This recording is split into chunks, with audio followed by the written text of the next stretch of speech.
తరంగా శ్రోతలకు నమస్కారాలు. నా పేరు నాగభూషణరావు తుర్లపాటి. ఇవాల్టి ఈ ఫోకస్ లైవ్ షోలో గతంలో మనం ఒకసారి చెప్పుకున్నాము.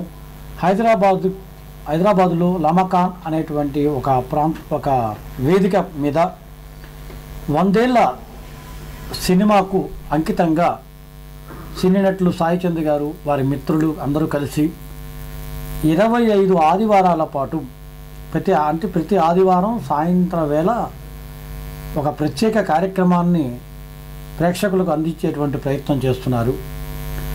ఈ మొదటి కార్యక్రమం గత ఆదివారం పూర్తయింది.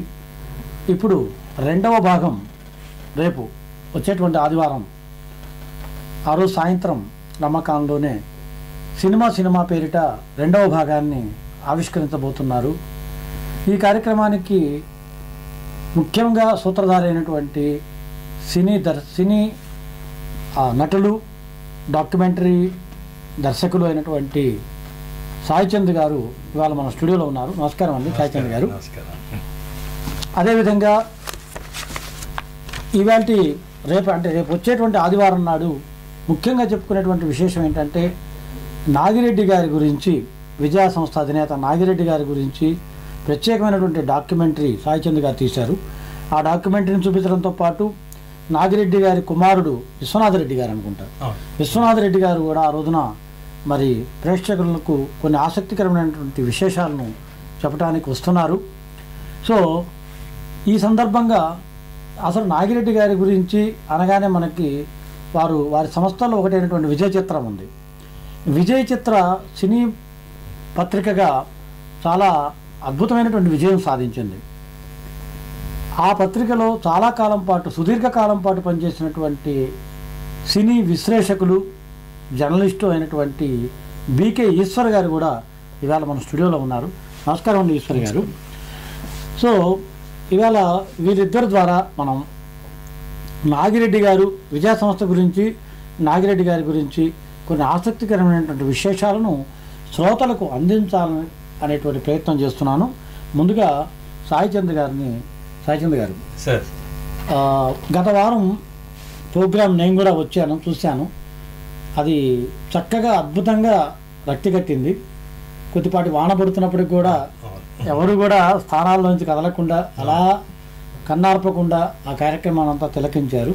ఒకసారి మీ నోటి ద్వారా గత వారం జరిగినటువంటి కార్యక్రమ విశేషాలను చెప్పుకున్న తర్వాత వచ్చే వారం ఎలాంటి కార్యక్రమం, రేపు నెక్స్ట్ వచ్చేటువంటి సండే నాడు మీరు ఎలాంటి కార్యక్రమాలు చేపట్టబోతున్నారు, ఆ వివరాలు కూడా తెలుసుకునే శ్రోతలకు తెలియజేస్తారా? మొట్టమొదటిగా ఏంటంటే 20వ శతాబ్దం అద్భుతం సినిమా అండి. ఆ సినిమాలో అద్భుతమైన వ్యక్తులతో నేను డాక్యుమెంటరీలు నిర్మించాను. అంటే ఎల్వి ప్రసాద్ గారి దగ్గర నుంచి చాలామంది, చాలా సాంకేతిక నిపుణుల మీద, వాళ్ళందరి మీద. మొట్టమొదటిగా నేను ఎల్వి ప్రసాద్ గారి మీద తీసిన డాక్యుమెంటరీ మొన్న 8వ తారీఖు నాడు ప్రదర్శించబడింది. కోఇన్సిడెంట్గా అది మా తండ్రి గోపీచంద్ గారి పుట్టినరోజు కూడా అనమాట. ఆ రోజు అనుకోకుండా అలాగా కోఇన్సిడెంట్గా జరిగింది. ఆ డాక్యుమెంటరీ ప్రదర్శన అద్భుతంగా, అంటే ఎందుకు అద్భుతమైన స్పందన వచ్చింది. ఎందుకంటే అన్ని రకాల వర్గాల నుంచి ఆ రోజు ప్రేక్షకులు వచ్చారు. అంటే యంగ్స్టర్స్ కూడా ఎక్కువగా వచ్చారు. నాకు ముఖ్యంగా చాలా ఆనందపరిచింది ఏంటంటే స్టూడెంట్స్ వాళ్ళందరూ కూడా ఎక్కువ మంది వచ్చారనమాట. ఎందుకంటే పాత తరం వాళ్ళ గురించి తెలుసుకోవాలన్న వాళ్ళ జిజ్ఞాస నాకు చాలా నచ్చింది. అనేక మంది, అంటే చాలామంది అనేక వర్గాల నుంచి వచ్చారు. కళాకారులు వచ్చారు, సినిమాల నుంచి వచ్చారు, తన నాటక రంగం నుంచి వచ్చారు, తర్వాత మామూలు ప్రేక్షకులు అందరూ వచ్చారనమాట. అంత వానపడుతున్నా కూడా పూర్తిగా ఆ కార్యక్రమం చూసి వెళ్ళారు. వాళ్ళ స్పందన కూడా తెలియజేశారు. ముఖ్యంగా వాళ్ళ ఎల్వి ప్రసాద్ గారి కుమారుడు రమేష్ ప్రసాద్ గారు రావడం చాలా, దాదాపు వారు 40 నిమిషాలు మాట్లాడినట్టున్నారు. మొట్టమొదటిగా మెయిన్ స్పీకర్ ఆయనే. చాలా ఆసక్తికరమైన విశేషాలు చెప్పారు. అంటే ఆయన వాళ్ళు మొదటి నుంచి తీసుకున్నారు. ఆయన ఎల్వి ప్రసాద్ గారు ఆయన చిన్నప్పుడు నుంచి, ఆయన తర్వాత ఆయన తెలుగు సినిమాలు, ఆ తర్వాత హిందీలో మిలన్ టెక్ తీస్తున్నప్పుడు ఈయన రమేష్ ప్రసాద్ గారు వెళ్ళి ఆ ప్రొడక్షన్లో జాయిన్ అవ్వడం, తర్వాత మళ్ళీ ఆయన దర్శకత్వం చేద్దాం అనుకున్న తర్వాత ఆయన డ్రాప్ అవడం, అలా ఎన్నో మెమరీస్, ఆయన ఎన్నో జ్ఞాపకాలు వాళ్ళ తండ్రి గురించి పంచుకున్నారు. అంటే నాకెందుకు చాలా సెంటిమెంటల్గా అనిపించింది అనమాట. అంటే నా దగ్గరకు వచ్చి ఆయన అన్నారు, సాయి చంద్ నేను చేయాల్సిన పని నువ్వు చేసావయ్యా, ఎందుకంటే ఆయన ఉన్నప్పుడు నేను డాక్యుమెంటరీ కానీ ఏమీ ఆయన మీద తీయలేకపోయాను. అది నువ్వు చేసావు, అది నాకు అది చాలా సంతోషం, అది ఈ మాట పాపం ఎప్పుడు కనబడ్డా చెప్తూ ఉంటారు అనమాట నాకు. ఆయన ప్రత్యేకంగా ఎప్పుడు అభినందిస్తుంటాను నన్ను ఆ విషయంలో. నాకు కూడా కించిత్ గర్వం అనమాట. అంటే నేను కూడా అలా అంటే నా తండ్రి మీద నేను తీసుకున్నాను. నాన్నగారు నేను నా చిన్నప్పుడే పోయినా కూడా తర్వాత నేను నాన్నగారి స్నేహితులతో వాళ్ళందరితో కూడా ఇంటర్వ్యూ చేసి ఒక డాక్యుమెంటరీ చేశాను అనమాట. అంటే ఇంటర్వ్యూ బేస్డ్ డాక్యుమెంటరీ. నాన్నగారు అందులో ఆడియో ఒకటే ఉంటుంది, నాన్నగారు ఉండదు, మిగిలిన వాళ్ళందరూ ఆయన నాన్నగారి గురించి మాట్లాడతారు. కానీ దీనిలో ప్రత్యేకత ఏంటంటే నేను తీసిన ఈ డాక్యుమెంటరీస్తో వాళ్ళ గురించి వాళ్ళే మాట్లాడుకుంటారు. ఎల్వి ప్రసాద్ గారు ఆయన గురించి ఆయనే మాట్లాడుకుంటారు. రేపు ఆదివారం వచ్చి బి నాగిరెడ్డి గారి క్రమంలో నాగిరెడ్డి గారి గురించి చెప్పుకుంటారు అనమాట. అట్లా ప్రత్యేకంగా వాళ్ళ గురించి వాళ్ళు చెప్పుకునే పద్ధతిలో కాన్సెప్ట్తో చేశాను అది. ఎందుకంటే ఆ టచ్ ఉండాలి అన్నది. ఎందుకంటే చాలామంది అన్నారు, మొన్న చూసినప్పుడు కూడా కొంతమంది అన్నారు అనమాట, అంటే ఇప్పుడు ఎల్వి ప్రసాద్ గారు మాట్లాడుతున్నప్పుడు ఆయన కాంటెంపరీస్తో కూడా మీరు షూటింగ్ చేసి అది పెడితే బాగుండేది కదా అంటే, అది ఆయన లేకున్నప్పుడు తీసినప్పుడు అయితే అలా బాగుంటుంది. ఆయన ఉన్నప్పుడు ఆయనే చెప్పుకుంటున్నప్పుడు ఇంకొకరు వచ్చి ఆయన గురించి చెప్పాల్సిన అవసరం లేదని నేను అన్నాను. అంటే ఇప్పుడు నేపథ్యానికి అప్పుడు నేపథ్యానికి తేడా ఉంది కాబట్టి కాన్సెప్ట్ కొంచెం తేడా ఉంటుంది. ఎందుకంటే నేను ఒకసారి సంగీతం శ్రీనివాసరావు గారిని ఇలా ఈ డాక్యుమెంటరీ చేయడానికి ఇంటర్వ్యూ చేస్తుంటే ఆయన గబుక్కు నాపి బాలచందర్ గారికి బాగానే ఉన్నారా అన్నారు. ఏమైంది సార్ బాగానే ఉన్నారు, ఏమైంది అన్న. పొద్దున్న ఇంటర్వ్యూలో చాలా మంది బాలచందర్ గారి గురించి మాట్లాడుతున్నారు అన్నారు. అంటే కాన్సెప్ట్ ఎలా వస్తుందంటే ఎవరైనా 10 మంది, ఒక 4-5 కాంటెంపరీస్ ఒక వ్యక్తి గురించి మాట్లాడు, ఆ వ్యక్తి పోయాడేమో అన్న ఫీలింగ్ వస్తూ ఉంటుంది అనమాట. ఏం సడన్గా ఇంతమంది మాట్లాడు, ఆ వ్యక్తే మాట్లాడుతుంటే మనకి జనరల్గా ఉండదు. అందుకే నేను కాన్సెప్ట్ కూడా లివింగ్ లీజెండ్స్ అని పెట్టాను అనమాట. లివింగ్ లీజెండ్స్ అని చెప్పి వాళ్ళ గురించి వాళ్ళే మాట్లాడుకునే పద్ధతిలో చేశాను. దానికి ఆనాడు అనూహ్యమైన స్పందన వచ్చింది. మొన్న చూసినప్పుడు కూడా అందరూ అలా ఫీల్ అయ్యారు అనమాట. రైట్, ఓకేనండి. ఇప్పుడు మనకి నాగిరెడ్డి గారి గురించి వచ్చే వారం కార్యక్రమం ఉంది, ఆ విశేషాలు కూడా కొద్దిగా. నాగిరెడ్డి గారి గురించి నాకన్నా కూడా ఈశ్వర్ గారు బాగా చెప్పగలుగుతారండి. అంటే నేను కూడా చెప్తాను నాగిరెడ్డి గారితో తీసినప్పుడు అనుభవాలని. నాగిరెడ్డి గారి గురించి పూర్వపరాలు కొంచెం ఆయన ఈశ్వర్ గారు చెప్తే బాగుంటుంది. అయితే అలాగే చేద్దామండి. ఇందాకే చెప్పాను, బీకే ఈశ్వర్ గారు ఆయన సినీ విశ్లేషకులు, జర్నలిస్ట్. ఆయన విజయ చిత్ర మ్యాగజైన్లో సుదీర్ఘకాలం అనుభవం గడించారు. విజయ చిత్ర అనగానే మనకి సహజంగా అది విజయ సంస్థ వాళ్ళదే కాబట్టి అనుబంధం కూడా చాలా పెనవేసుకుని ఉంటుంది. సో దాని తర్వాత వారు మరి ఈటీవీలో పనిచేయటము, ఆ తర్వాత జీ న్యూస్లో కూడా వాటిలో పనిచేశారు. ఆ తర్వాత ఇప్పుడు మరొక ప్రైవేట్ ఛానల్లో, హెల్త్ ఛానల్లో ఆయన పనిచేస్తున్నారు. సో ఇప్పుడు బీకే ఈశ్వర్ గారు ఆ అనుబంధం, అంటే విజయ సంస్థతో అనుబంధం కానివ్వండి, లేకపోతే నేరుగా నాగిరెడ్డి గారితో ఉన్నటువంటి అనుబంధం కానివ్వండి, ఆ విశేషాలు మనకి వాళ్ళ శ్రోతలకు చెప్పేటువంటి ప్రయత్నం చేస్తారు. సార్ ఈశ్వర్ గారు చెప్పండి, మొట్టమొదటిసారి మీరు అసలు ఎప్పుడు విజయ చిత్రంలో జాయిన్ అయ్యారు? నేను 71-72 ప్రాంతాల్లో చేరానండి. ఆ తర్వాత ఈ ఆర్టికల్స్ అవి తయారు చేసేటప్పుడు సినిమాకి సంబంధించిన విశేషాలప్పుడు తరచుగా కాకపోయినా ఎప్పుడైనా విజయ గార్డెన్స్ వెళ్ళినప్పుడు అక్కడ ఉండేవారు నాగిరెడ్డి గారు. ఆయన చూడగానే మొట్టమొదటి ఎవరికైనా ఆశ్చర్యం కలిగేది ఏమిటంటే ఆయన సింప్లిసిటీ. పెద్ద ప్రొడ్యూసరు, అంత పెద్ద ఏషియాలోనే అంత పెద్ద స్టూడియో ఓనర్ ఆయన అలాగా మామూలు చొక్కా, ఇది ఏమి పటాటోపం లేకుండా ఒక్కోసారి తలపాగా కూడా పెట్టుకుని అక్కడ పనులు చేయించేటప్పుడు దగ్గరుండి వాళ్ళతో తను ఒకటిగా కూర్చుని ఇట్లా చేయండి అట్లా చేయండి అని చెప్తూ ఉండేవారు. ఇంత పెద్ద కోటీశ్వరుడు ఇంత సింపుల్గా ఉండడం ఏంటనేది ఫస్ట్ ఎవరికైనా ఆశ్చర్యం కలిగించే విషయం. రెండోది ఆయనకి సినిమా మీద చాలా మమకారం, అలాగే అనుబంధాలు, అంటే ఉమ్మడి కుటుంబము, వ్యక్తుల మధ్య ఉండే అనురాగాలు, ఆప్యాయతలు, వాటిని సినిమాల్లో ఏదో కథారూపంలో పెట్టాలని ఎప్పుడు అలాంటి కథల గురించి ఆలోచించేవారు. అలాగే తను ఒక సంస్థ పెడితే ఎంతో మందికి ఉపాధి కల్పించిన వాళ్ళమవుతాం అని చెప్పి ఒక సంస్థ తర్వాత ఒకటి అట్లాగా ఎన్నో సంస్థలు నెలకొల్పారు. సో ఇవన్నీ కూడా ఆయనలో ఇన్ని చేసినా కూడా ఎప్పుడూ ఒకేలాగా ఉండేవారు. కార్మికులతో పాటు తను కార్మికుడిగా ఉండేవారు. ఎప్పటికప్పుడు కొత్తదనం చూపించాలని, ఇది పడగొట్టి ఇది కట్టిద్దాం, ఇది పడగొట్టి అది కట్టిద్దాం అని చెప్పి అలాగా నిరంతరం కొత్తదనం కోసం తప్పించేవారు అన్నమాట. అది మొదట చందమామ దగ్గర నుంచి మొదలైంది, సినిమాలు తీసిన తర్వాత అది కొనసాగుతూ వచ్చింది. ఆయనకి తోడుగా చక్రపాణి గారు రావడంతో చక్రపాణి గారు సృజనాత్మకంగా ఉంటే ఈయన బిజినెస్ సైడ్ ఉండి ఇద్దరు కలిసి అద్భుతమైన సినిమాలు తీసి మనం ఇప్పుడు కూడా విజయ ప్రొడక్షన్స్ గురించి చెప్పుకోగలుగుతున్నామంటే అప్పట్లో వాళ్ళు చేసిన కృషి అంత గొప్పదన్నమాట. అచ్చ తెలుగు సినిమాలు విజయవాడ అంటే మరి నాకెందుకు ఎప్పుడు అచ్చ తెలుగు సినిమాలు అనిపిస్తుంది. విజయాకి ముందు కూడా అంటే నాగిరెడ్డి గారి గురించి చెప్పుకునేటప్పుడు వాళ్ళ సోదరులు బిఎన్ రెడ్డి గారు కూడా ఉన్నారు కదా, అంటే అద్భుతమైన దర్శకులు ఆయన, ఒక భావుకుడు ఆయన వాళ్ళు వాహిని సంస్థ స్థాపించారు ఫస్ట్. ఆ విషయాలు ఏమైనా చెప్పగలరా సార్ మీరు? వాహిని కంటే ముందు రోహిణి పిక్చర్స్ అని హెచ్ఎం రెడ్డి గారు బిఎన్ రెడ్డి గారు కలిసి గృహలక్ష్మి అనే సినిమా తీశారండి. ఆ గృహలక్ష్మి సమయంలోనే వాళ్ళిద్దరికి అభిప్రాయ భేదాలు వచ్చాయి. హెచ్ఎం రెడ్డి గారు ఏమో మాస్ లెవెల్లో మాస్కి అపీలింగ్గా ఉండేలాగా కొన్ని డైలాగులు పెట్టాలని చెప్పి ఆయన పెడితే అది ఈయనకు నచ్చేది కాదు. మాస్ ఏమిటి, మా మనుషుల్లోని ఔన్నత్యాన్ని చూపించేలాగా సినిమా ఉండాలి, కానీ వాళ్ళని దిగజార్చేలాగా సంభాషణలు కానీ సన్నివేశాలు కానీ ఉండడం ఆయనకి సుతరాము ఇష్టం ఉండదు. అందుకని ఆయనతో పేచీ పడడం ఎందుకని బయటకు వచ్చేసి వాహిని మిత్రులతో కలిసి వాహిని పిక్చర్స్ స్థాపించారండి. ముఖ్యంగా మనం ఈ సమయంలో ఈ 100 ఏళ్ల సమయంలో గుర్తు చేసుకోవాల్సిన వ్యక్తి వాహిని సంస్థకి మూల పురుషుడు మూలా నారాయణ స్వామి గారు అంటారు. ఆయన గురించి కొంచెం చెప్తారా? మూలా నారాయణ స్వామి గారు ఆర్థిక పరంగా వాళ్ళకి ఎంతో సపోర్ట్గా నిలిచారు. అయితే క్రియేటివ్ సైడ్ చెప్పాల్సి వస్తే ఎవరండి మూలా నారాయణరావు గారు? ఆయన చరిత్ర మూలా నారాయణ స్వామి గారు అంటే నాగిరెడ్డి గారికి చాలా సన్నిహిత మిత్రులు. అయితే ఆయనకి సినిమాలకు సంబంధించి పెద్ద ఆసక్తి లేదు, కానీ వీళ్ళు మంచి పనులు చేస్తారు, వీళ్ళు ఏం చేసినా మంచి పనులు చేస్తారు అనే దీంట్లో నైతిక మద్దతు ఇవ్వడం కోసం ఏం తలపెట్టినా నేనున్నాను అని ముందుకు వచ్చేవారు. కూడా బాగా ఆయన సపోర్ట్ ఎక్కువ ఉండేది. ముఖ్యంగా కేవీ రెడ్డి గారికి ఆయనది ఒకే విలేజ్ అని, కేవీ రెడ్డి గారి దర్శకులు అవడానికి కూడా ఆయన పట్టుబట్టారని అంటారు. వాహిని స్టూడియో నెలకొల్పడానికి ఆయన నిర్వహించిన పాత్ర చాలా ముఖ్యమైనదన్నమాట. ఆ వ్యాపారం సంబంధించి పెట్టుబడులు పెట్టడం అవన్నీ కూడా చేసేవారు.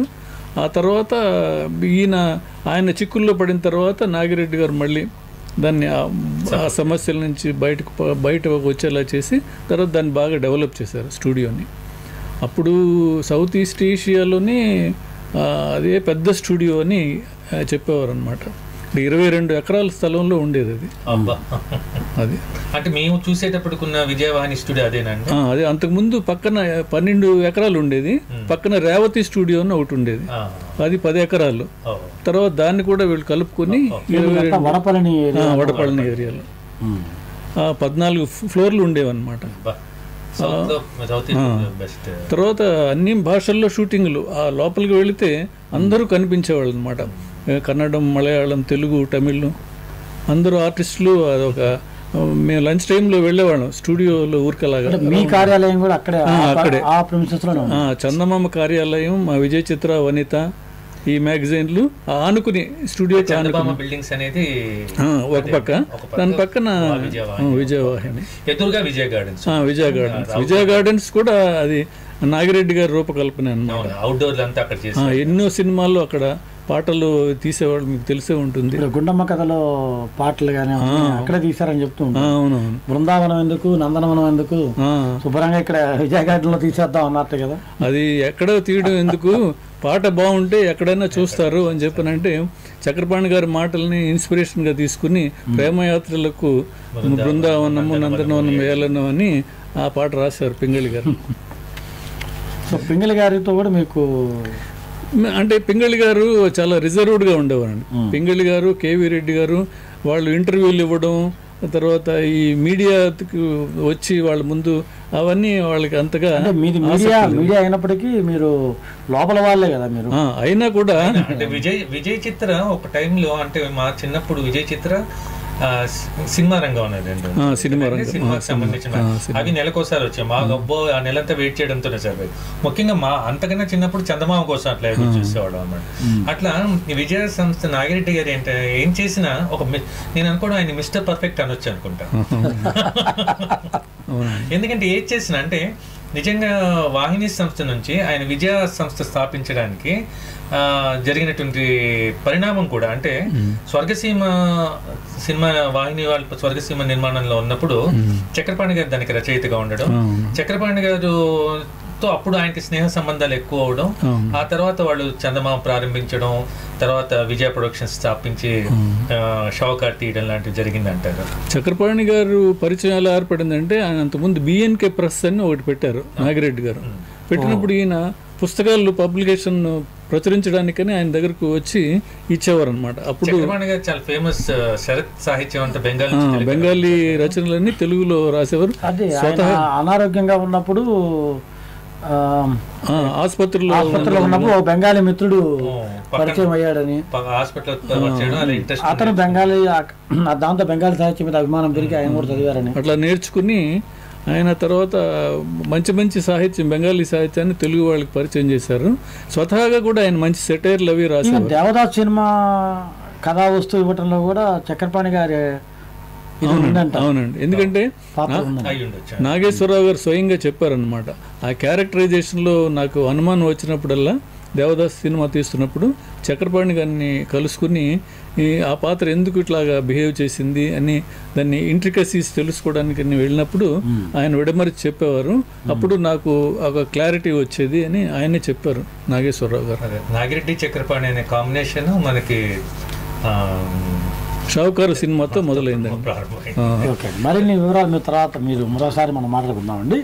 ఇలాగా మనం సాయిచంద్ గారు సరే లాస్ట్ వీక్ ప్రోగ్రామ్ పట్ల మీరు పూర్తి సంతృప్తిని వ్యక్తం చేశారు. చాలా సంతృప్తి అండి. నిజానికి మొత్తం కిటకిటలాడిపోయారు ప్రేక్షకులందరూ కూడా. ముఖ్యంగా ఏంటంటే అండి 22 ఏళ్ల క్రితం నేను తీసిన డాక్యుమెంటరీ చూసి ఇప్పుడు కూడా అదే విధంగా కొత్త డాక్యుమెంటరీగా వాళ్ళందరూ ఫీల్ అయ్యారు. అది నేను చూసినప్పుడు 22 ఏళ్ళ కింద తీసి అనిపించింది. చాలా మంచి స్పందన అది. సరే, ఓకే. ఇప్పుడు నెక్స్ట్ వీక్కి మనం రాబోయే ఆదివారం నాడు సాయంత్రం స్పందన ఎలా ఉంటుంది అనుకుంటున్నారు? అండ్ ఈ నాగిరెడ్డి గారి సినిమా డాక్యుమెంటరీ తీయటంలో మీరు ఎలాంటి జాగ్రత్తలు తీసుకున్నారు అప్పట్లో, దాని వివరాలు కొన్ని. అంటే నాగిరెడ్డి గారితో అంటే ఎల్వి ప్రసాద్ గారి తర్వాత నేను నాగిరెడ్డి గారితోనే ఈ డాక్యుమెంటరీ తీశానండి. అంటే నాగిరెడ్డి గారిని నేను ముందు అదొక నాగిరెడ్డి గారిని కలవడం అంటే ఇదే ఇందాక ఈశ్వర్ గారు చెప్పినట్టు ఎలా కలిసారు అసలు ముందు? అదే ఆ నాగిరెడ్డి గారిని కలవడానికి నేను అపాయింట్మెంట్ తీసుకున్నప్పుడు అంటే ఈ రోజుల్లో లాగా కాకుండా ఆ రోజుల్లో కొంచెం టైం పట్టేది. వాళ్ళకి ఒక ఉత్తరం రాయడం, తర్వాత కొన్ని రోజుల తర్వాత మళ్ళీ కాంటాక్ట్ చేయడం అట్లా. అంటే ఇందాక అన్నట్టు వాళ్ళు మీడియాకి అంత ఎక్స్పోజ్డ్ కాదు. అంటే మీ ఫాదర్ బాగా అప్పటికే అందుకని ఫాదర్ లేరండి అప్పుడు. నా ఫాదర్ మా చిన్నప్పుడే పోయారు నాకు. కాకపోతే ఏంటంటే చక్రపాణి గారు నాన్నగారు మంచి మిత్రులు అవడం వల్ల నాగిరెడ్డి గారికి నాన్నగారు బాగా తెలుసు అనమాట. ఎప్పుడు అన్నారు నేను కలిసినప్పుడు కూడా, ఆయన Gopichand is very handsome person అనమాట, వస్తుండేవాళ్ళు అని చెప్పి అట్లా కలిసేవాళ్ళని. సో నాగిరెడ్డి ఆ రిఫరెన్స్, నాన్నగారి రిఫరెన్స్ తీసుకుని ఆయనకు ఉత్తరం రాసినప్పుడు కొంచెం 2-3 సార్లు కాంటాక్ట్ చేసిన తర్వాత ఆయన ఒప్పుకున్నారు. ఒప్పుకున్న తర్వాత అంటే డాక్యుమెంట్ అంటే ఒప్పుకోగానే వెంటనే కెమెరా తీసుకోవడం కాకుండా మీడియా అంటే కొంచెం ఇందాక సార్ అన్నట్టుగా మీడియా అంటే కొంచెం వెనక్కి వెళ్ళిపోతారు. ఇప్పుడు నాగిరెడ్డి గారి నైజం ఎలా ఉంటుంది అంటే చాలా మీడియాతో మాట్లాడేవారా? చాలా మంది చెప్పాలి ఈ విషయం. అదే అంటే చాలా మంది ఆ రోజుల్లో మీడియాకి తెర వెనుకున్న వాళ్ళు మీడియాకి అంత రావడానికి పెద్దగా ఇష్టపడేవాళ్ళు కాదు. అంటే నాగిరెడ్డి గారు లాంటి వాళ్ళంటే కొంచెం పర్వాలేదు, ఇందాక అన్నట్టు కేవిరెడ్డి గారు లాంటి వాళ్ళైతే అసలు లేదు. అట్లా ఆ తరం అంతా కొంచెం అలాగే ఉండేది. ఎందుకంటే మా సినిమా మాట్లాడాలి కానీ మేము మాట్లాడేది అంటే అనే భావన ఉండేది వాళ్ళకి ఎక్కువ. అట్లానే సాహిత్య పనులు కూడా నేను అనేవాడు. ముఖ్యంగా చక్రపాణి గారి మేనల్లుడు ఆలూరు బైరా గారు ప్రముఖ కవి, ఆయన ఒక పుస్తకంలో అదే నా బుక్ మాట్లాడాలి కానీ దానికి నేను ఎందుకు ముందు మాట రాయాలి అనేవాడు. కానీ ఇప్పుడు రోజుల్లో మీరు టెక్నీషియన్స్ ప్రతి వారు కూడా డైరెక్టర్ దగ్గర నుంచి, సరే డైరెక్టర్ రావడం మంచిదే అనుకోండి, చిన్న చిన్న టెక్నీషియన్స్ కూడా ఈ రోజున మీడియాకి ఇంటర్వ్యూలు ఇస్తున్నారు. సో దానివల్ల వాళ్ళు కూడా పాపులర్ అవుతున్నారు కదా. మరి అంటే సెల్ఫ్ ప్రమోషన్ అన్నది ఈ మధ్య చాలా ఎక్కువగా ఉందండి. అది ఎందుకంటే మార్కెటింగ్ సిస్టంలో అదొక పార్ట్ ఆఫ్ ఇదైంది అనమాట. మనం ప్రమోట్ చేసుకోతే ఎవరు ప్రమోట్ చేస్తారని. ఆ రోజుల్లో ఏంటంటే మన సబ్జెక్ట్ మనం ప్రమోట్ చేస్తుందని కాన్ఫిడెన్స్ వాళ్ళకు ఉండేది అనమాట.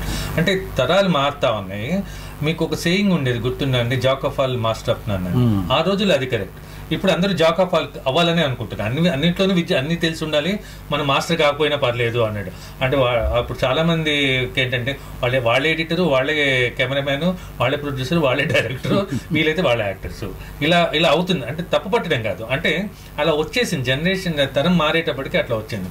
ఇదివరకు మార్కేజ్ బట్ల కెమెరా అంటే మార్కేజ్ బట్ల కెమెరాని ఆయన ఏం ఎడిటింగ్ చేయలేదు, ఇంకోటి చేయలేదు, డైరెక్షన్ చేయలేదు. కేవరెడ్డి గారు డైరెక్షన్ అంటే డైరెక్షనే చేశారు ఆయన.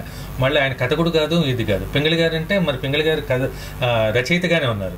ప్రఖ్యాత రచయిత డివి నరసరాజు గారు లాంటి వాళ్ళు, తర్వాత ఎంతో మందిని మనం చూసేవాళ్ళు అనమాట. వాళ్ళు పర్టికులర్ దానికే ఉండేవాళ్ళు అనమాట. తర్వాత ఏంటంటే వీళ్ళు జాయింట్ అంటే స్క్రీన్ ప్లే డైరెక్టర్ అని రావడం, తర్వాత కెమెరామెన్ డైరెక్టర్ అవ్వడం. అలా తప్పని కాదు, ఒక్కొక్కరికి కొంచెం ఎక్స్ట్రా టాలెంట్స్ ఉండొచ్చు కదా, వాళ్ళు అలా అవుతూ నెమ్మదిగా ఏంటంటే మల్టీ టాలెంటెడ్ దాన్ని కూడా యాక్సెప్ట్ చేసే పరిస్థితి వచ్చింది ఈ జనరేషన్స్ మారిన తర్వాత. నాగిరెడ్డి గారు నేను ఆయన కలిసినప్పుడు చాలా విచిత్రంగా ఉండేదండి. అంటే మీరు చెప్పినట్టు ఆయనతో మాట్లాడాలంటే స్టూడియోకి వెళ్ళాలి.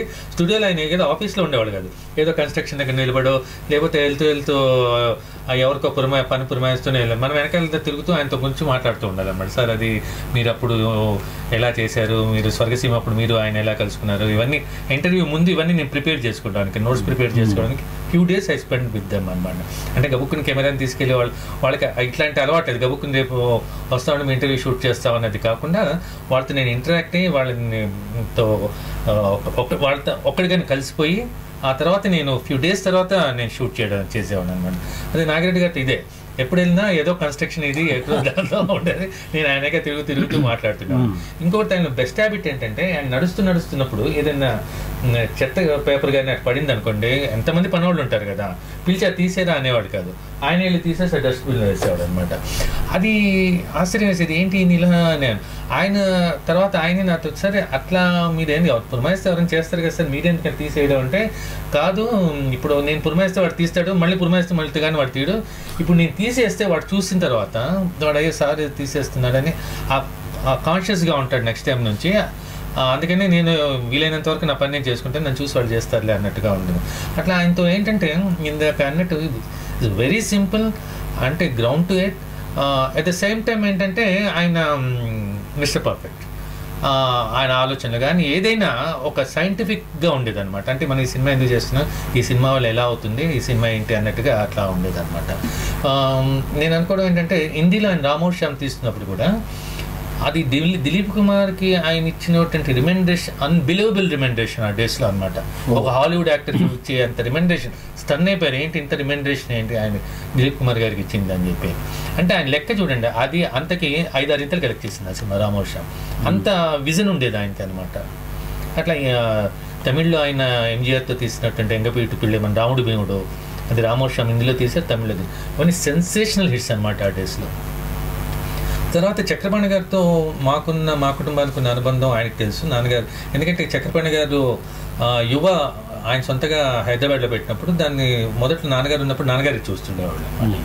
అందుకని ఆ అనుబంధం చాలా ఉండేది చక్రపాణి గారితో. చక్రపాణి గారి విషయాలు కూడా అదే చెప్పారనమాట. అంటే ఆయన స్వర్గసీమలో ఉన్నప్పుడు చక్రపాణి గారితో పరిచయం. స్వర్గసీమ అద్భుతమైన సినిమా అండి. అంటే అందులో చాలా అనమాట, అంటే భానుమతి గారి ఆ పాట కూడా ఓహోహో పౌరమా. తర్వాత ఇంకొకటి గొప్ప విషయం ఏంటంటే మార్కస్ బట్లేని కూడా వాళ్ళు ఆ సినిమాతోనే పరిచయం చేస్తారు. ఘంటసాల గారు కూడా అదే కదా, కరెక్ట్.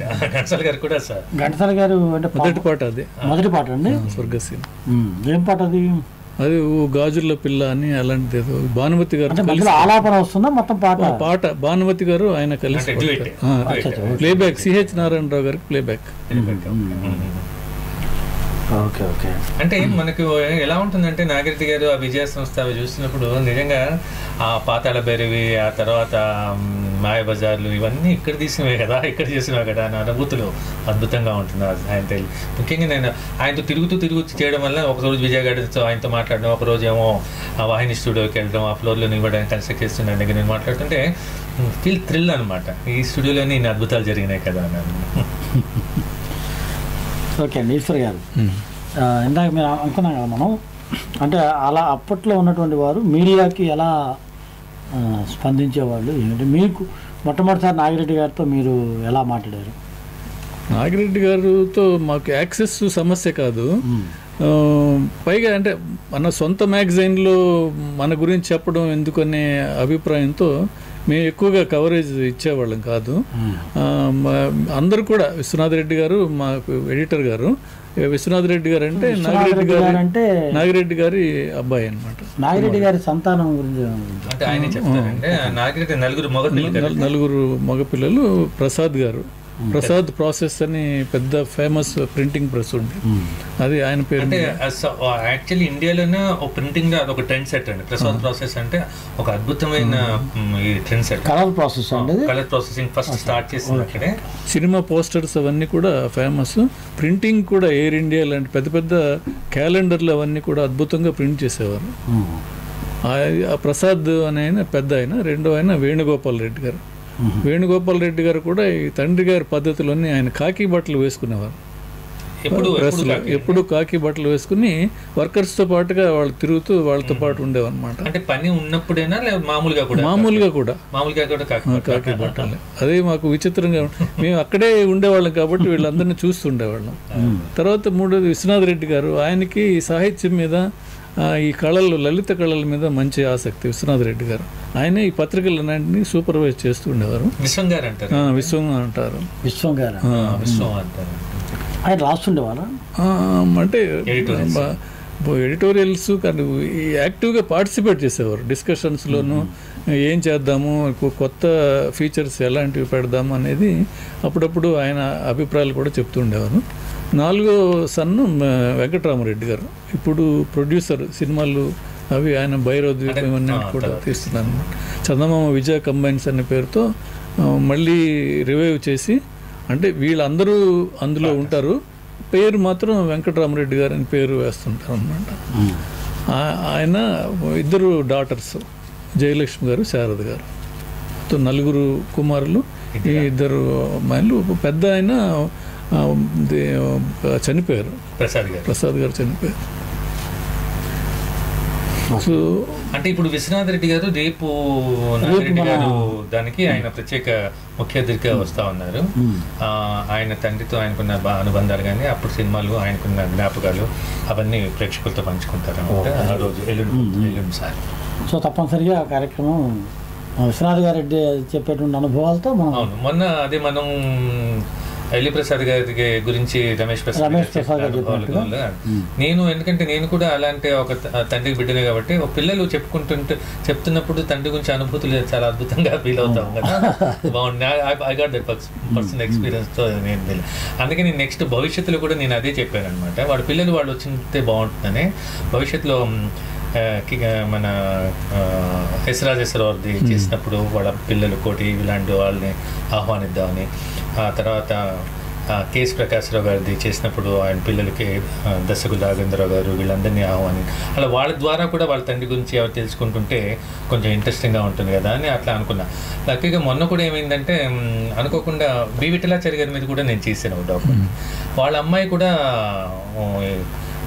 ఈ విషయంలో మాట్లాడితే ఆవిడ కూడా బాగా స్పందించారు. ఆవిడ యాక్చువల్లీ ఇప్పుడు హైదరాబాద్లోనే ఉన్నారు, ఏదో పని మీద బాంబే నుంచి వచ్చున్నారు. రమా ఇంకేదో ఉంది, అంటే వాళ్ళ హస్బెండ్ పేరు సోమాస్వామి అట్లానే రమా అని. ఆవిడ నిన్న మాట్లాడేది నాతో. నిన్న మాట్లాడినప్పుడు అదే ఆవిడ కూడా బాగా థ్రిల్ అయిపోయారు. అంటే కాకపోతే ఏంటంటే ఆవిడ మళ్ళీ 3 రోజులు మళ్ళీ వెళ్ళిపోతానంట, మళ్ళీ వస్తాను ఇప్పుడు ప్రోగ్రామ్కని. సో నెక్స్ట్ భవిష్యత్తులో బి విఠలాచారి గారిది చేసినప్పుడు ఆ అమ్మాయి వస్తుంది.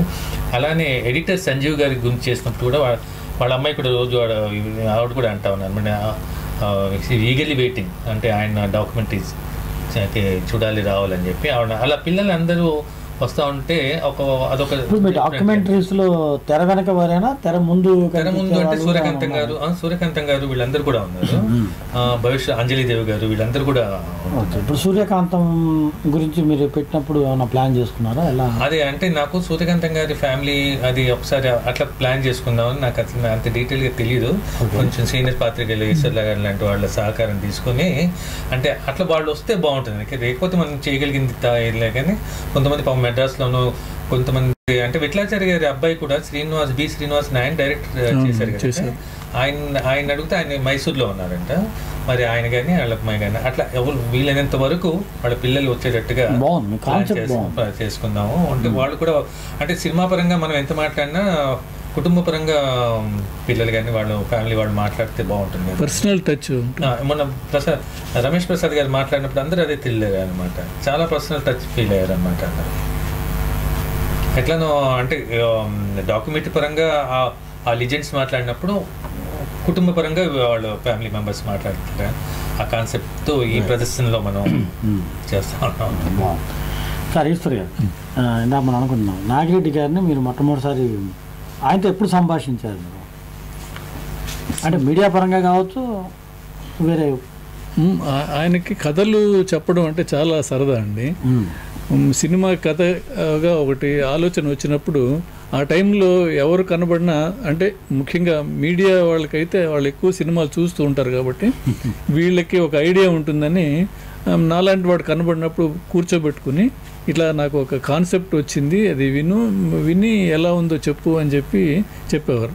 ఆయన చెప్పే కథలు మనం ఒక రకంగా చూస్తే ఇవి మోడర్న్గా అపీలింగ్గా ఉంటాయని అనిపించినా కూడా కానీ వింటున్నప్పుడు ఆయనలో ఒక ఆర్ద్రత, ఎలా అంటే ఒక అనుబంధాలు కుటుంబము కలిసిమెలిసి ఉండాలి. తెచ్చుకోండి ఆయన అలా దేని గురించి చెప్పారు ఆయన మీతో?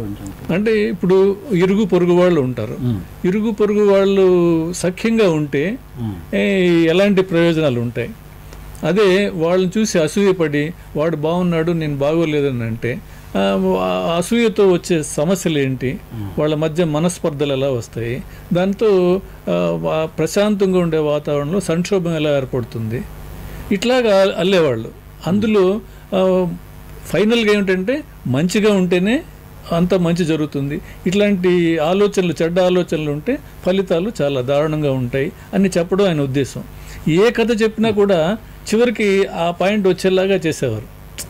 అంతేగాని క్రైమ్ కోసం క్రైమ్ అని ది అట్రాక్షన్ ఉండాలని డాన్సులు పెట్టాలని కానీ ఇలాంటి ఆలోచనలు ఎప్పుడూ ఆయనలో ఉండేవి కావు. మన సినిమాలు చూసినా కూడా క్లీన్ ఫ్యామిలీ ఎంటర్టైనర్స్ అని అందరూ చెప్పగలరు, కానీ మసాలా అంశాలు ఇందులో ఏమీ లేవు అని అసలు అలా ఆలోచన ఆయనకు వచ్చేది కాదు. అది చాలా ఆశ్చర్యంగా. సినిమాలో మధ్య మధ్యలో కొన్ని లలిత కళను ప్రోత్సహించే కార్యక్రమం కూడా పెట్టినట్టుగా అనిపిస్తుంటుంది మనకి. ఎస్పెషల్లీ గుండమ్మ సినిమాలో మాయాబజార్లో కానివ్వండి, విజయలక్ష్మి పాట అంటే సాంగ్ ఉండదు, పాటలో లిరిక్ ఉండదు, కంప్లీట్ మ్యూజిక్ మీద చాలా అద్భుతమైన మ్యూజిక్. పాతాళ భైరవిలో వాడు అన్ని సృష్టించిన తర్వాత ఒక భవనం సృష్టించిన తర్వాత ఒక పాట ఉంటుంది. సార్ ఈశ్వర్ గారు, నేను ఒకటి విన్నాను, చక్రపాణి గారు నాగిరెడ్డి గారు చివరి దశలో ఒక సినిమా చేద్దాం ఎట్లా అనుకున్నారంటే, అంటే ఇప్పుడు సంఘంలో ఎక్కువ కులాలు మతాలు వీటి మీద ఎక్కువ గొడవలు ఎక్కువ దీన్ని జరిగి అంటే వైషమ్యాలు ఎక్కువ అవడం వీటన్నిటి మీద వాళ్ళు ఒక సినిమా చేద్దాము, కాలం మారింది మనుషులే మారాలి అని ఒక సినిమా చేద్దామని అనుకున్నారన్నారు.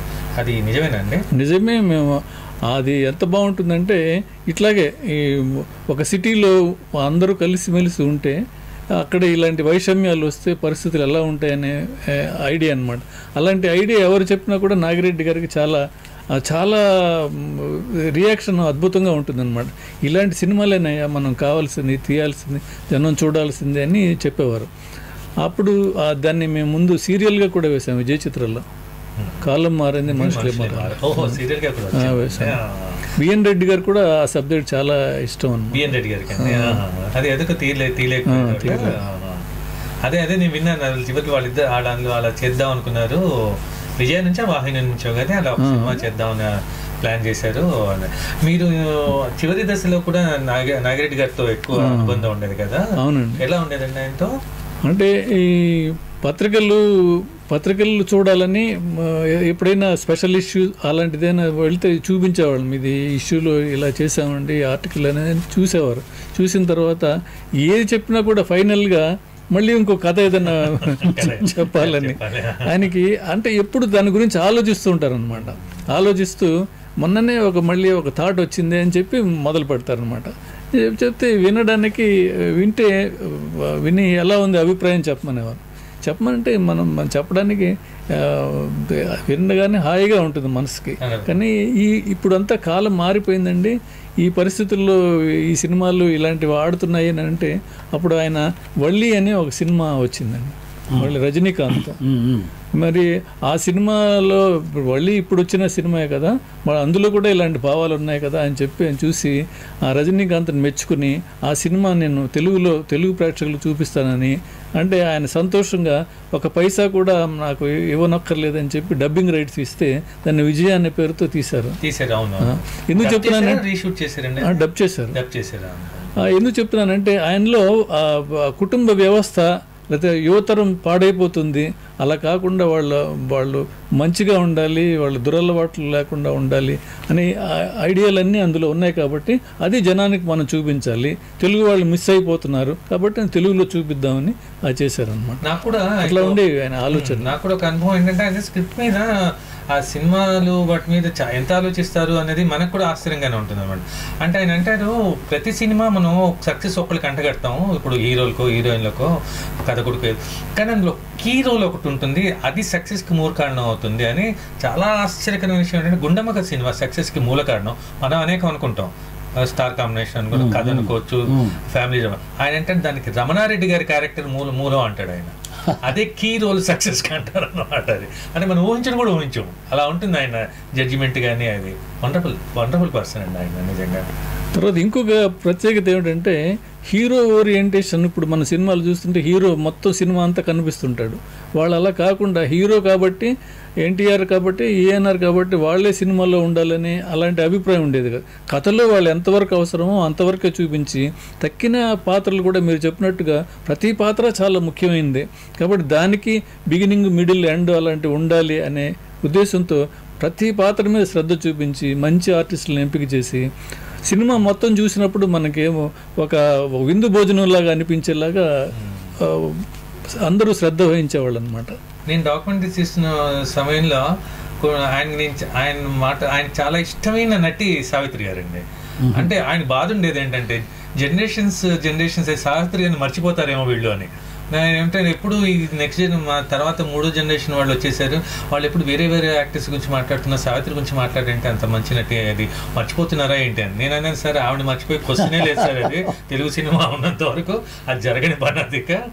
అది అట్లా ఆయనకి ఎంతో అంటే is very mister perfect, same time very sentimental person.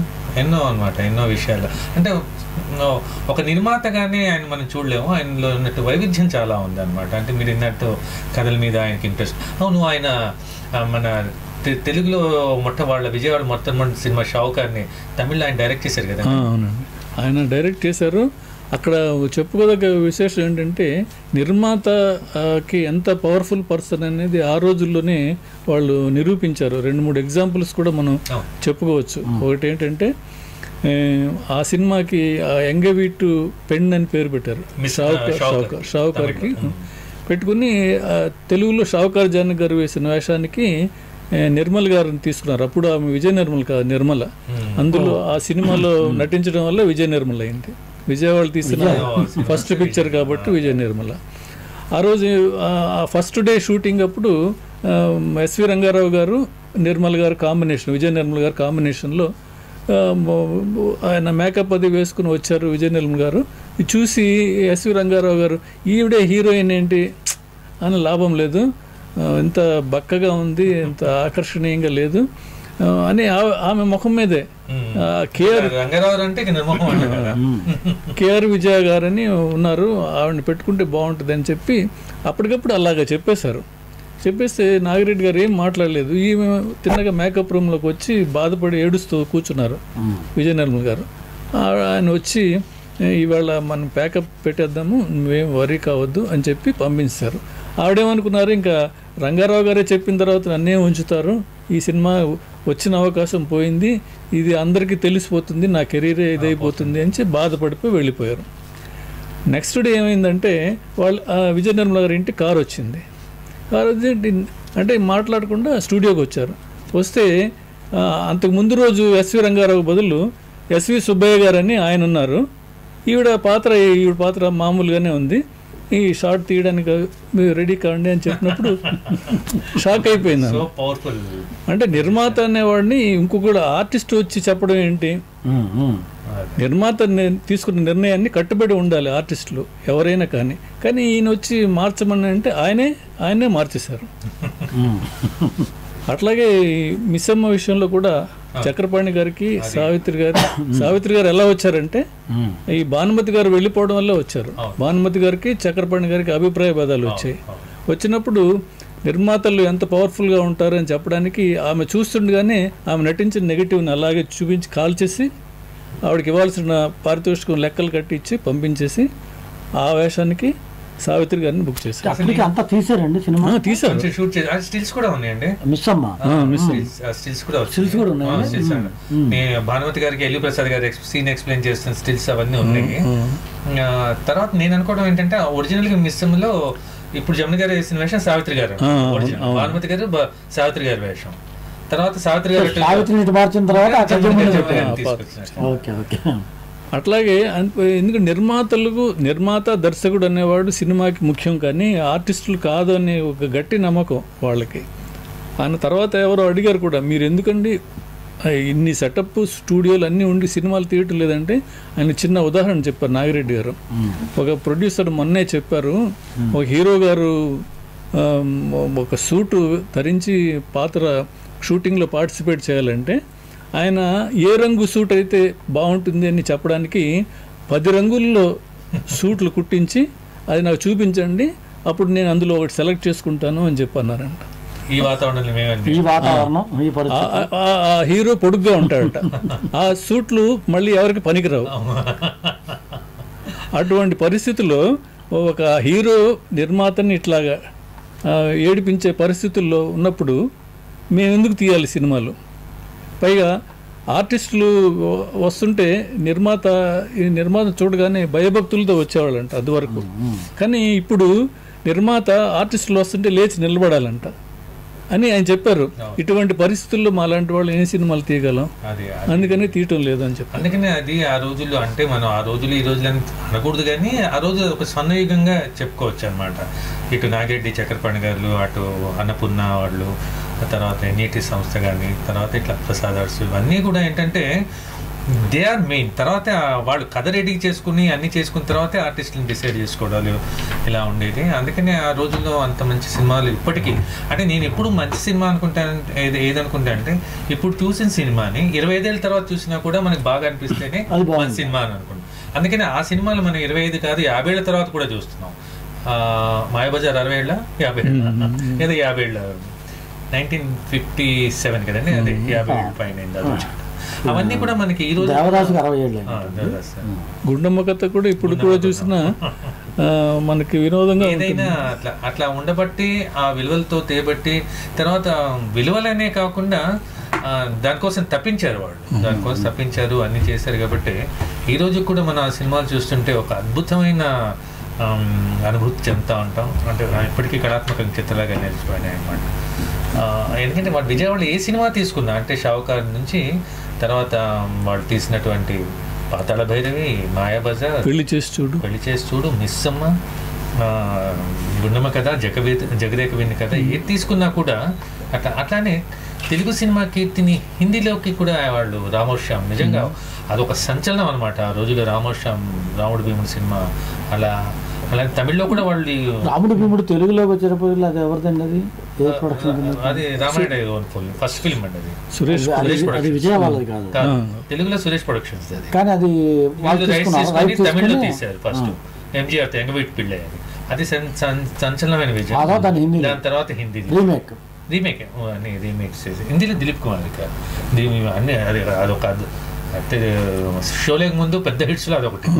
అందులో కూడా ఇలా జరిగింది, హీరోయిన్ మార్చేసి వైద్య రెహమాన్ అప్పుడు కూడా పేచీ వచ్చింది. ఏంటంటే ఆ విశేషాలు చెప్పండి.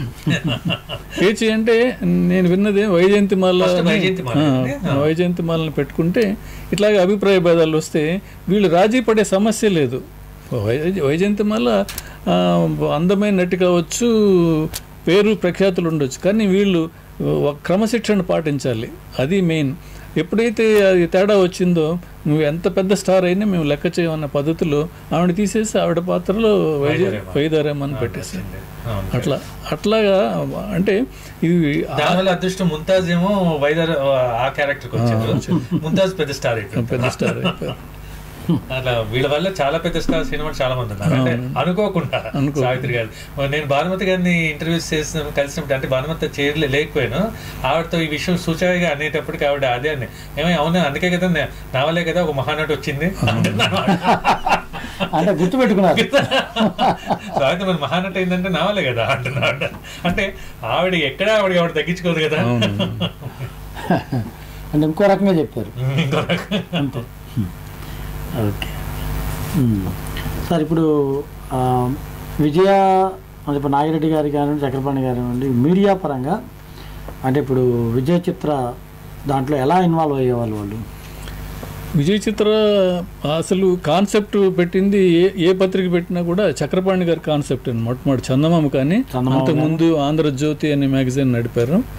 తర్వాత కినిమా అనే ఫిల్మ్ మ్యాగజైన్. విజయ చిత్రకు ముందు కినిమా అని ఉండేది. అది కూడా అది సినిమాకి ఇంకొక పేరు కినిమా పదం. దానికి కొడవటిగంటి కుటుంబరావు గారు, మధుమూర్తి గారు వాళ్ళు ఉండేవాళ్ళు ఆ రోజుల్లో. అంటే అది మేము ఎంటర్ కావడానికి ముందు ఎప్పుడో జరిగింది. ఆ తర్వాత విజయ చిత్ర మొదలుపెట్టిన తర్వాత వాళ్ళు ఒకటే పాలసీ ఏంటంటే ఉన్న మంచినే చెబుతాం, ఉన్నా చెడు చెప్పాం. అది ఒక పాలసీ డెసిషన్ లాగా. అంటే రోజుల్లో చాలా మందికి ఆ భావన ఉండేదండి, మంచి మందిలో చెప్పు, చెడు చెవులో చెప్పు అని.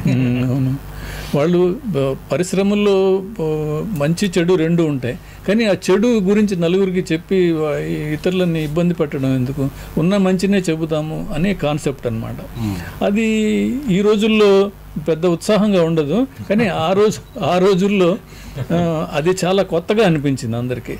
పెద్ద పెద్ద వాళ్ళ ఇంటర్వ్యూలు, వాళ్ళ అభిప్రాయాలు అన్నీ ఫోకస్ చేసి, అంటే ఆ ఆఫ్సెట్ ప్రింటింగ్లో అద్భుతమైన కలర్ ప్రింటింగు, అది చాలా బ్లాక్లో అమ్మేవారు. 75 పైసలు 30 అనేవాళ్ళు. అది విజయ చిత్రాన్ని మొట్టమొదటి పెట్టినప్పుడు 75 పైసలు మేము ఎదురు చూసేవాళ్ళం. ఎందుకంటే అండి సినిమా రంగం వచ్చేది చిన్నగా ఉండేది, ఇది పెద్ద సైజులో ఉండేది. కలర్ ఫోటోగ్రాఫ్స్ కానీ ఏదైనా చాలా అద్భుతంగా ఉండేది. ఆలస్యం అయితే అన్ని కాపీలు స్పెషల్ ఇష్యూస్ వచ్చినాయి దాంట్లో. అంటే అవి అంటే ఒక తరతరాలు దాచుకునేటటువంటి పుస్తకాల్లాగా ఉండేవి. ఎవరు దానికి సంపాదకత్వం ఎవరు చేసేవారు? బి విశ్వనాథ్ రెడ్డి గారు ఎడిటర్, పబ్లిషరు. రావికొండలరావు గారు, నేను, మేము రావికొండలరావు గారు అసోసియేట్ ఎడిటర్, నేను అసిస్టెంట్ ఎడిటర్. అట్లా ఎక్కువగా మిగతా ఇప్పుడు వివేక రంగారావు గారు పెద్ద పెద్ద వాళ్ళు మాకు సహకారం. మొదలుపెట్టింది 71లోనేనండి విజయ చిత్ర. 71లో మొదలుపెట్టినప్పుడే మీరు జాయిన్ అయ్యారు? మొదలుపెట్టినప్పుడు 66లో 71లో మీరు వచ్చారంటే చక్రపాణి గారితో కూడా మీకు 75 వరకు ఉన్నారు కాబట్టి మీకు ఆయనతో కూడా. చక్రపాణి గారు కొన్ని మేము రాసినవి ఆయన చూడాలంటే నేనే పట్టుకెళ్ళి ఆయనకి చూపించేవాడిని. చదివి అక్కడ యువ కార్యాలయం నుండి సెపరేట్గా ఉండేది, అక్కడ కూర్చునేవారు. మేము అక్కడికి వెళ్ళి చూపించేవాళ్ళం. చాలా క్లుప్తంగా మాట్లాడేవారు, ఎక్కువగా మాట్లాడేవారు.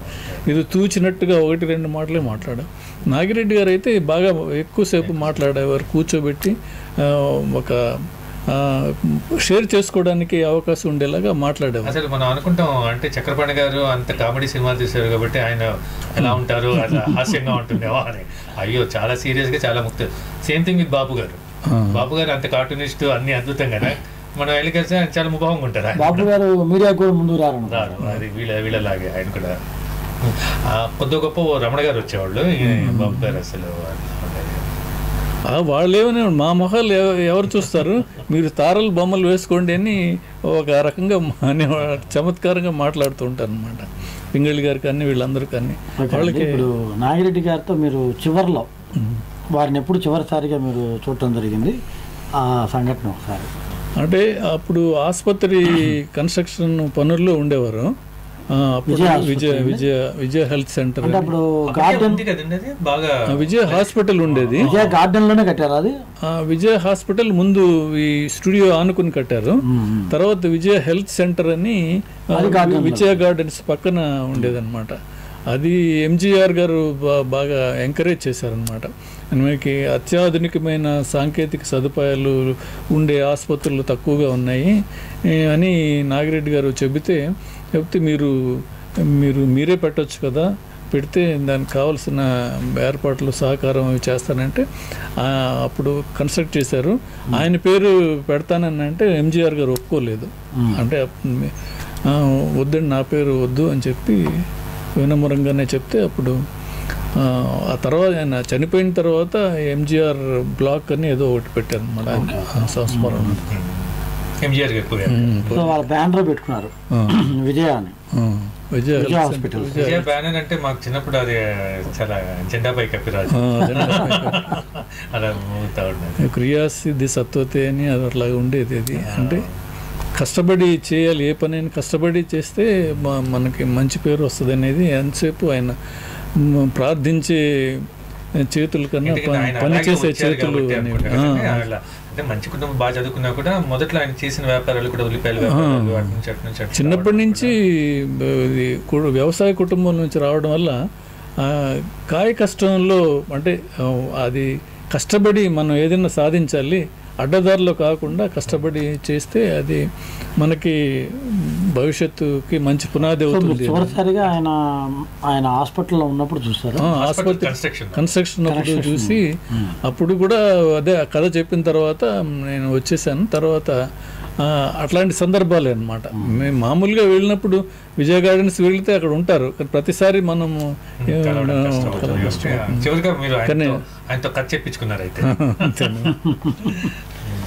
ఓకేనండి. ఈశ్వర్ గారు చాలా విశేషాలు చెప్పారు. సో ఓకే అండి, ఇప్పుడు సాయిచంద్ర గారు మీరు చెప్పండి.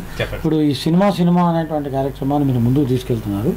ఇప్పుడు ఈ డాక్యుమెంటరీస్ అన్నిటిని అంతకుముందు ఒక షోలో కూడా మీరు చెప్పారు. మరొకసారి అంటే ఈ ప్రోగ్రాం వల్ల మీరు ఏం చేయబోతున్నారు? ఇప్పుడు ఈ డాక్యుమెంటరీస్ని కానివ్వండి, ఈ కార్యక్రమాలను చేయటం వల్ల ఏంటి మీ ఆలోచన ఏమిటి, మీ లక్ష్యం ఏమిటి? మొదటిది ఏంటంటే అండి, ఆనాటి వాళ్ళందరినీ ఈ జనరేషన్కి ఒకసారి పరిచయం చేయడం తర్వాత ఇక నేనేమనుకుంటానంటే అది ఒక ట్రెజర్ లాంటిది అయిపోయింది. అంటే ఎందుకంటే ఎల్వి ప్రసాద్ గారి దగ్గర నుంచి మార్కెస్ ఈ ఇంటర్వ్యూస్ నా దగ్గర తప్పితే ఇంకొకరి దగ్గర లేవు, అవి లైవ్ ఇంటర్వ్యూస్.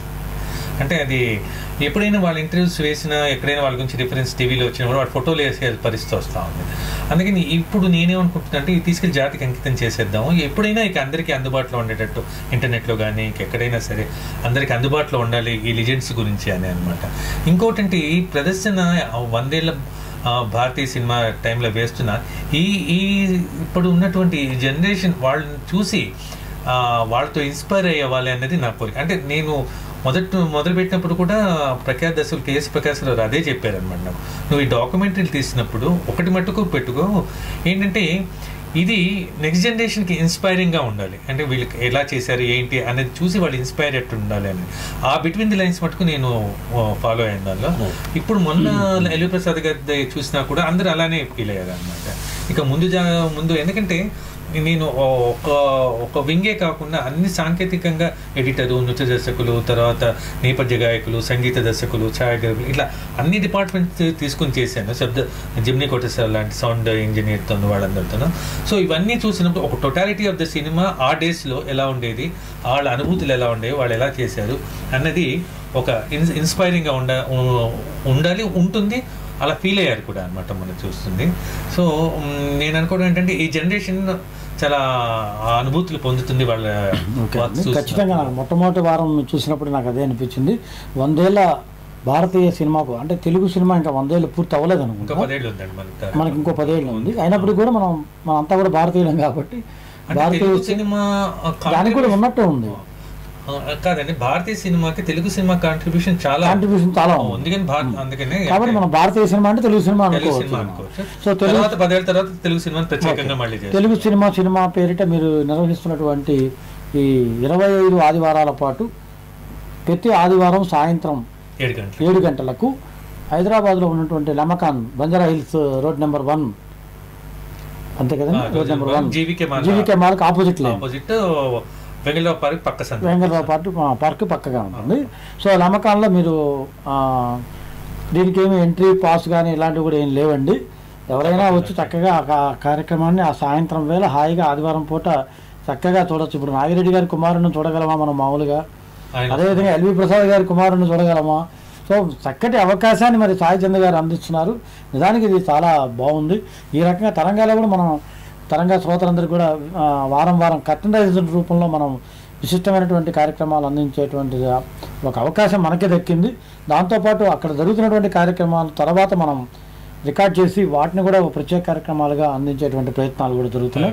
అవన్నీ కూడా వీడియో పరంగాను అండ్ ఆడియో పరంగా రెండింటి పరంగా ఎల్వి ప్రసాద్ గారితో మనం మాట్లాడినటువంటిది కానివ్వండి, అవన్నీ కూడా రేడియో తరంగా శ్రోతలకు వీక్షకులకు యూట్యూబ్ ద్వారా అందించేటువంటి ప్రయత్నం కూడా తరంగా చేస్తున్నదని ఈ కార్యక్రమం పరంగా నేను తెలియజేస్తూ, మరి వాటి కార్యక్రమానికి వచ్చినటువంటి సాయి చంద్ర గారికి నమస్కారాలు, ధన్యవాదాలండి మీకు. అదేవిధంగా మరి ఈశ్వర్ గారికి కూడా ధన్యవాదాలు తెలియజేస్తూ ధన్యవాదాలండి. సో ఈ ఫోకస్ లైవ్ షో కార్యక్రమాన్ని ఇంతటితో ముగిస్తున్నాను. మరి మీ తుర్లపాటి నాగభూషణ్ రావుకు సెలవు.